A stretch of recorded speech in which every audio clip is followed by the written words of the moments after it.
because you think you need closure doesn't mean the other person feels the same way. Mm-hmm.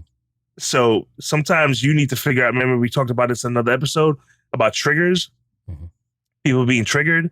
Well, if you trigger yourself because you feel that conversation wasn't closed off from, again, I'm saying something, it could be from last week, who cares? Or from yesterday, and the other person feels it's already closed, then you're gonna have to figure that out on your own. And I'm learning this as well. I'm on both sides of this party. But yeah, sometimes you need to figure out on your own to just let it go. Who sings that song? Oh yeah, it's from Frozen. Let it go. Oh, listen, it's a cartoon, but someone had to write those lyrics. All right, they was getting their release that day. Someone could say, "Oh, that's just a movie. That's just the animation." Well, someone wrote those lyrics, and they were in their feelings. All right.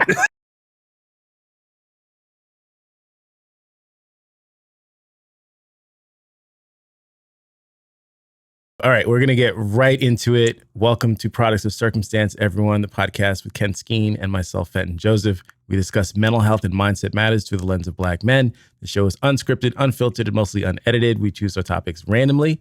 Ken knows what we're going to talk about, and he's going to tell us in just a second. But first, please like, subscribe, hit the notification bell, and most importantly, share. If there's something in here that, connects with you, that resonates with you, and you know somebody on their personal development journey that needs to hear this, please share it with them. You can just hit share in YouTube. We also post clips online, and just, share them with whoever you can. All right. Well, I'm sorry. How are you doing? Good. How are you doing, sir? I'm great. And what are we talking about today? All right. So a couple days ago, I had a discussion with my wife, and we were talking about, just negative energy that people hold on to and how it can affect you physically and mentally, actually. And what we're talking about is, I guess, things that have happened in your past, and you're holding on to. Let's say you get into an argument with someone, or something happens at work, or just in life in general, and you're holding on to this negative energy. And I'm not better than anyone. I've done it myself, where I hold on to something from the past, say like an argument with a family member, or being laid off at a job. And if you dwell on the negative, it really does affect your body. I've had it happen to myself. You start to feel sick, like you're sick to your stomach, or your brain is just all over the place. You're trying to fall asleep, but you can't stop thinking about these past events that can and cannot, or will and will not affect your present, or maybe your future. So let's say someone like myself, being laid off from a job. I'll go way back when we had our first child, my daughter. We were moving in together, and maybe 4 days, like contract signed, 2-bedroom apartment, in East Meadow, New York. If no one knows what that is, you can look it up. And maybe 4 days before we move in, I get laid off. I was a project supervisor for a company in Woodbury. And, we already knew rounds of layoffs going on. This was 2000. Let me see. This was around 2007. And construction was up and down. I got laid off. And let me tell you something, man. You want to talk about nerve-wracking, scared, nervous. Like, I didn't know what to do. Because now we, just got married, have a daughter, have like a 2-month-old daughter. We're moving in together. I'm like moving out my parents' house. I think everything's good to go. Now I'm laid off. It took a while. Like, that ate away at me. I didn't know what was going to happen for a couple of days. I didn't know. I couldn't sleep. That stress that I was holding on to started to eat away at me, eat away at my brain, my body. I was depressed, sad. But that can affect your health. It can truly affect your health, because your brain's a very powerful tool. Controls your entire body, right? Controls the way you think and how you act. And it can really just bring you down. You can bring yourself down, right? Because your brain is like a computer. And then you have other circumstances, like in your past, or in my past, let's say, that happened 5, 10, 15, 20 years ago, from maybe something that one of your parents did to you, or a family member or a friend that you hold on to. And it can make you sick to your stomach when you think about it. So we as a people have to be careful what we hold on to from our past, and try your hardest to not let it affect your present. A lot of people can say it's easier said than done. It is easier said than done. You actually have to practice this. You have to practice letting go of certain events. You have to practice when Fenton and I bring up, meditation or writing down. Sometimes you want to get word on paper. You don't have to be a writer or a poet, or just take a pen and pad. Write down your feelings, write down your emotions, get them out. It's a good practice to do when you want to write out your emotions, so that you can let them try to like leave your brain, leave your peace of mind. Something else people do is they write down something that happened that they want to try to forget, and then you burn that piece of paper, saying like this is like a metaphor for letting go of something. Right. But if you hold on to it, I mean, it can fester. When you hold on to bad situations or it'll fester, and it will hurt you. It will make you sick, physically sick. So yeah, that was a discussion we were having. I figured let's talk about it today.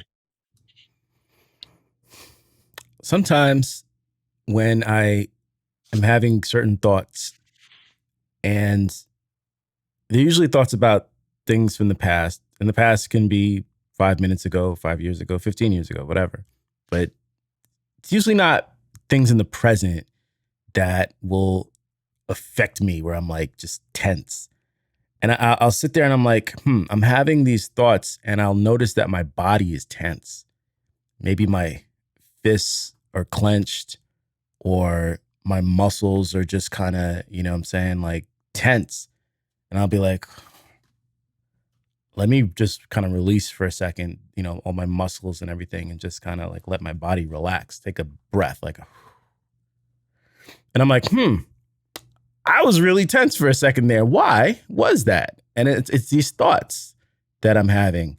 And I just try to remind myself that it's not worth my health to have my body in this state of constant tension, you know what I'm saying? And stress, just from things that I'm thinking. Like, I'm literally sitting here in my home, comfortable, no threat to my physical existence in any way, shape, or form. But my body, my brain is saying to my body, like, you're in danger. Like our brains, we have that, the lizard brain that's there to protect us, right?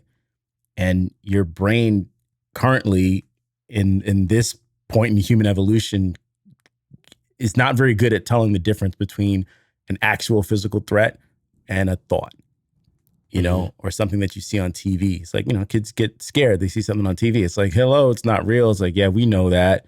But the brain is like, oh my God, that dinosaur is going to eat me.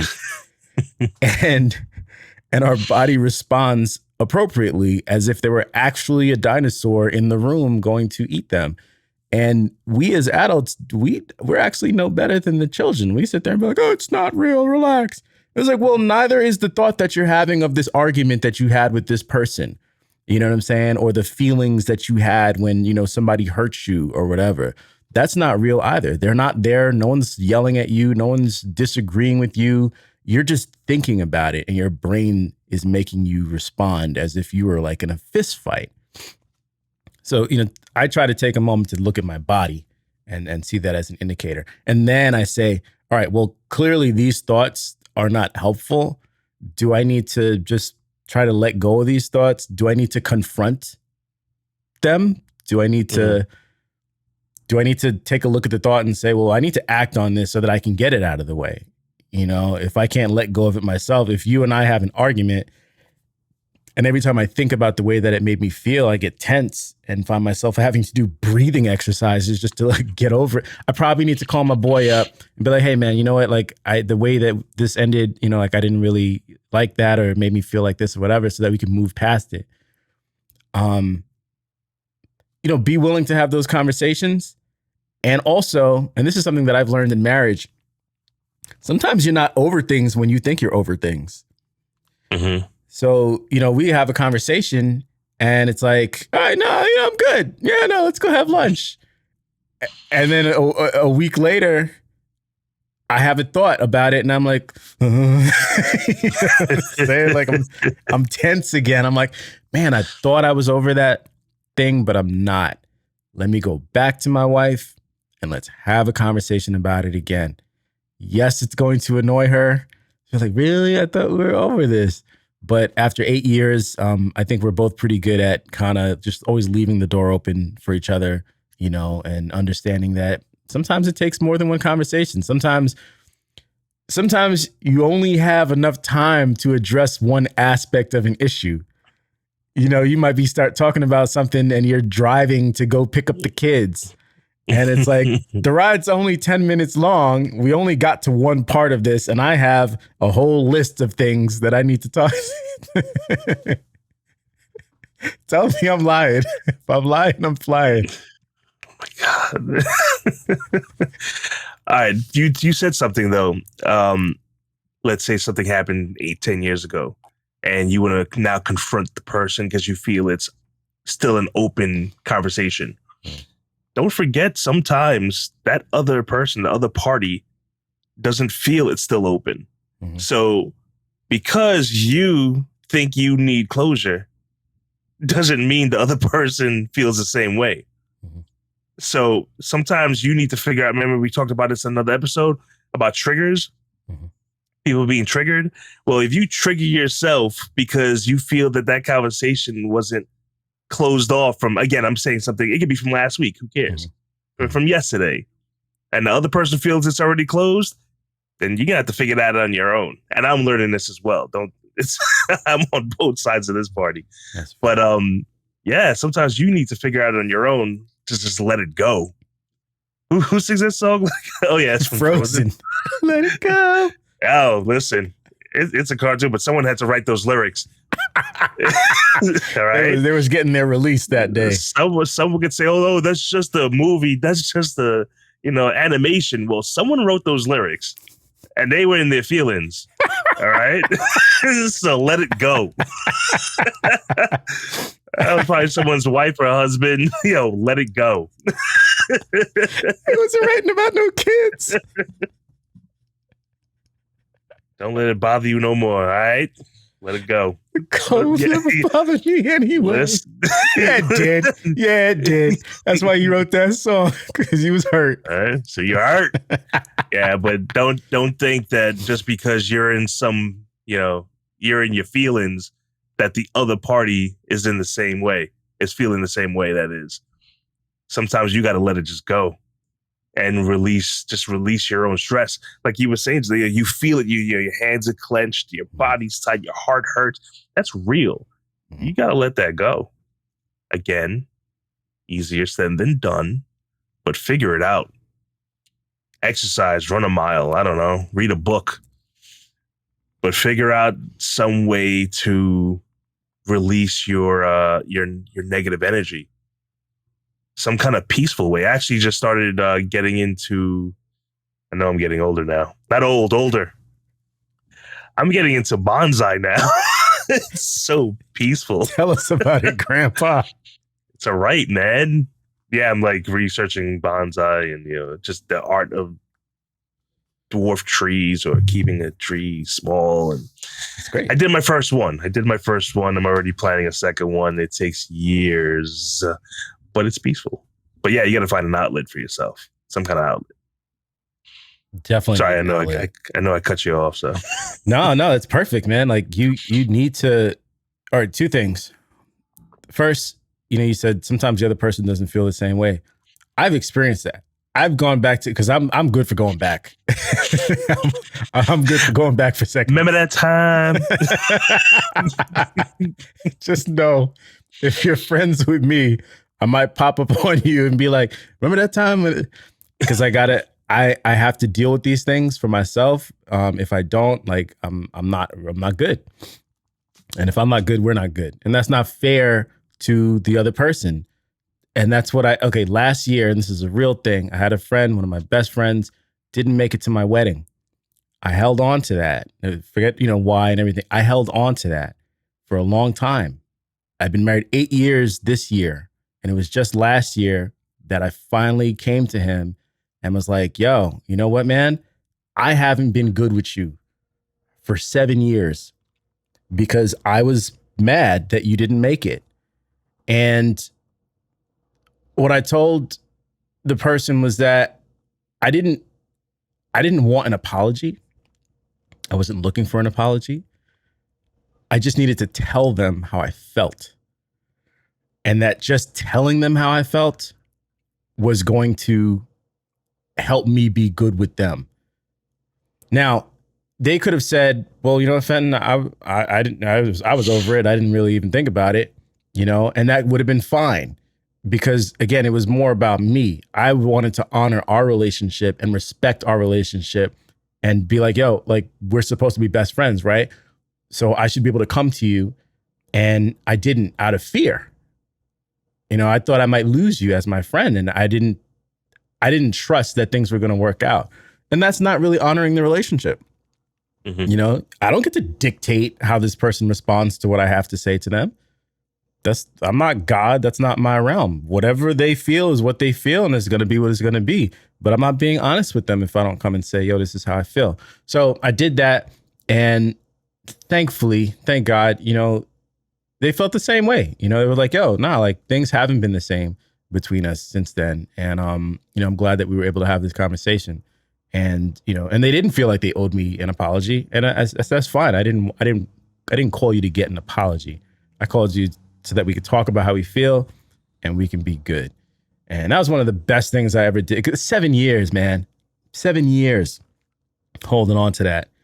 And I could tell you for a fact, when I've been around that person during those 7 years, which has been, few and far in between because they moved far away. But when we did see each other, man, I would be so happy just to be around them. And it's like everything was all good. But then also, it's like it was right here in my throat. You know what I'm saying? Like I wanted to tell them and I just didn't. And I think that's like a good way of looking at it. It was like a physical representation. It's like it's right here or it's at the tip of your tongue, but it doesn't come out. It doesn't come out of you. It stays inside of you. You can't keep that stuff inside of you. You have to let it out. So, get over the fear. And it's hard. 7 years is a long time because you don't want to lose people. You don't want to hurt people. Nobody wants a bad outcome. But at the end of the day, you can't control it. Right. And just like you said, 7 years of it just eating away. No reason. That sucked. That was crappy. Didn't feel good. What was the other thing? That you said? I forget. We talked about letting it go for yourself, like you being able to let it go without dealing with the other person.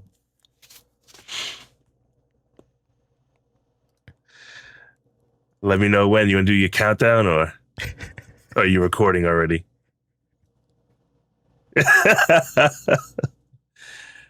But yeah, so to wrap things up, listen, write down your feelings, talk to the person or people that you feel that you have unfinished, I don't say unfinished business, but like unfinished business, like you went to do a hit.